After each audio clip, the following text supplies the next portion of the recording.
Everybody, this is Hank Zona of the Grapes Unwrapped. I'm here in New York City on West 47th Street in the famous Diamond District. We're here to meet Mike's friend Dimitrie Vicovanu. My producer Mike said, I've got a really great guy I want you to meet. He's a master craftsman, watch repairman and salesman, but he's really got a fascinating life story. And as always, I'm going to bring it back around to wine. Dimitrie happens to be a native of Romania, so I went and found ourselves a nice Romanian wine. Let's go inside, meet Dimitrie, and I think we're going to hear some pretty interesting stories. And Dimitrie, thank you so much for having me here. Thank you. I'm very happy to have you here. Thank you, thank you. So we're at Dimitrie's kiosk. Dimitrie's an interesting man with an interesting history and an interesting business here.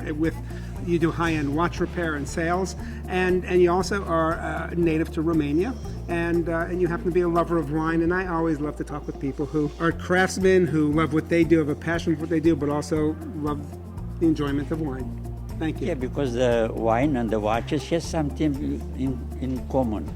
Both this kind of merchandises must be vintage to be very adorable. Ah, interesting, interesting. And if the wine is not aged, it's not so good like the very old one. The watches is the same. If the watch is not old, it's not for collectors, and it's not interesting. It's not very rare. I like your analogy. I like to think too that wine is very time honored, if you will, right? In your country, your native country, wine has been made for over 4,000 years. But the other thing where I think there's a difference between the two is you're here to make sure that watches keep accurate time. And my feeling is when you're drinking wine, time slows down.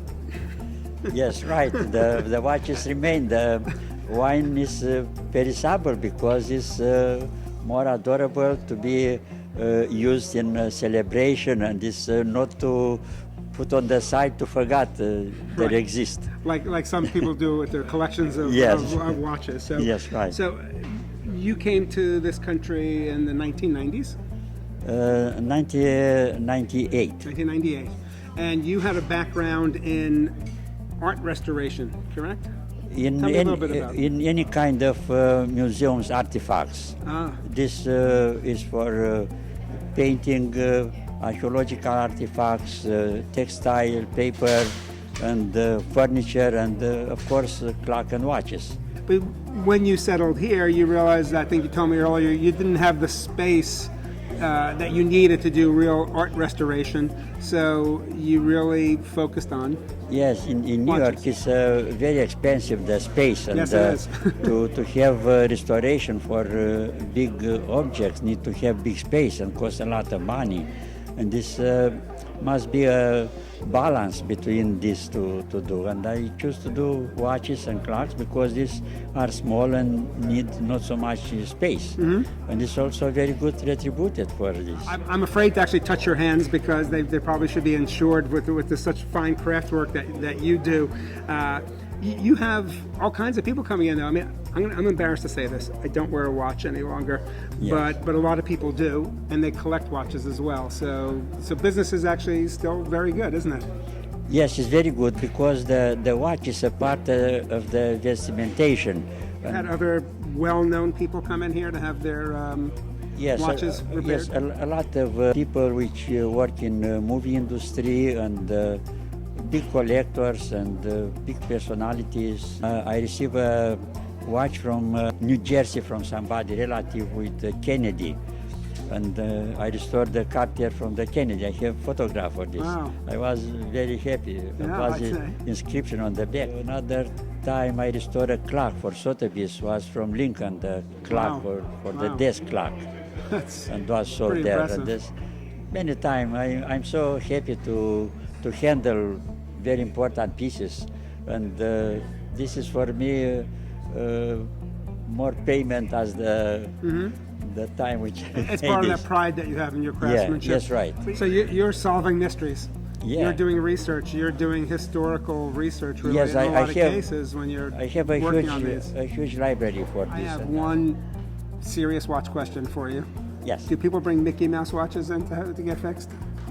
Was a time when was very popular this, and many Mickey Mouse was come to me for repairing, and I have all the parts. I'm very good prepared for this. The Mickey hands, right, with the little white gloves on them. Was in 1930. The first was a huge production, 2 million every year. Wow. And one of the things that a lot of people don't know is that Romania is a big wine culture. Wine has been produced there for over 4,000 years, even before the Roman influence in the country, which really sort of solidified, I think, winemaking there. It is the 6th largest wine producing country in Europe, which most people, I think, wouldn't realize that. But as we talked about earlier, it's really been a part of the social fabric. It thought it would be fun and appropriate to share Romanian wine with you. And yes, I agree. Now you're going to help me with pronunciation. This is one of the bigger wineries today in Romania. Rekas, is that how I would pronounce that? Rekas. Rekas. And then the grape again, let me see if I got this right. You gave me a lesson earlier. Fetească neagră. Yes, exactly. That's what I was going to say. Yeah, Fetească neagră. Yes. This is originally from Dobrogea, from Fetești city around this, the winery, and then was transplanted in Rekas, which is in Transylvania. Yes. Today. Right. People think of Transylvania in terms of Dracula, but it's one of the biggest wine producing regions in the country. It's a difference in Romania that people prefer to be from Dobrogea, from Fetești. Because the wines have more flavor, they're riper, it's more flavor. And I can see that. I'm going to share some wine with you, and this is made from that native grape. It smelled great when we opened the bottle up. I could tell this is a wine I'm going to enjoy right just from smelling it. Yeah.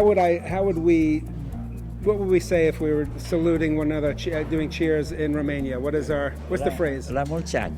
La mulți ani? La mulți ani. La mulți ani. To 4 years. To many years. To many years. Yeah. To many years. La mulți ani. La mulți ani. Salut.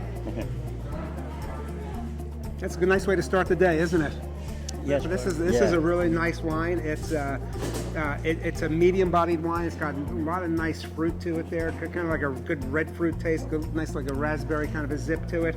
It's got tannins, so I could easily have this with a heartier autumn or winter dish probably. This is what I would have this with. And Vicovanu, masters of time, I want to thank you so much for giving me your time and sharing your stories with me and with all of us out there.